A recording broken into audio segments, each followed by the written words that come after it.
मेरे नाम में जो दिव्य कीर्ति है उसका संबंध मतलब मेरी चॉइस से नहीं है, मेरे फैमिली से है, परिवार से है। मैं जिस परिवार से हूँ वो परिवार आर्य समाज को मानता है और आर्य समाज की एक विशेषता है कि वो जाति व्यवस्था को खारिज करे। तो हमारी फैमिली में कास्ट सिस्टम काम ही नहीं करता। हम हमारे बच्चों को परिवार में ये बताया भी नहीं जाता कि जाति क्या है, हम किस जाति से हैं।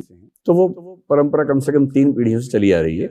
जो मेरे पेरेंट्स की जनरेशन थी, उस जनरेशन में बहुत सारे लोग साहित्यकार हैं। मेरे पिताजी भी साहित्यकार हैं, उनको हरियाणा के साहित्य अकादमी से कई अवार्ड्स मिले हैं, कई उपन्यास लिखे उन्होंने। तो उस समय उन साहित्यकार परिवार के लोगों में एक राय बनी कि बच्चों के हम कास्ट नेम तो नहीं लगाएंगे, तो क्यों ना कुछ मौलिक सा नाम रखें जो साहित्यिक सा हो। तो ऐसा हमारे पूरे खानदान में 3-4 परिवारों में, उनमें से एक हमारा परिवार था। तो हम 3 भाई हैं, मैं सबसे छोटा भाई हूँ और हम तीनों भाइयों के सरनेम अलग अलग हैं।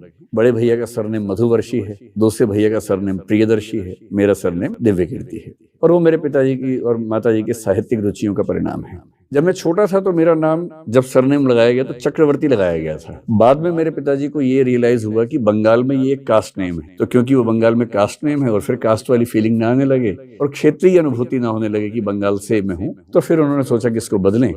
और तब मेरे एक मामा जी जो हंसराज कॉलेज में प्रोफेसर थे उस समय, डॉक्टर प्रशांत उनका नाम था, अब वो नहीं है, उनके बच्चों के नाम में दिव्य कीर्ति लगा हुआ था। तो उनसे बोरो करके हमने, मतलब मेरे पिताजी ने मेरे नाम को विकास दिव्य कीर्ति किया।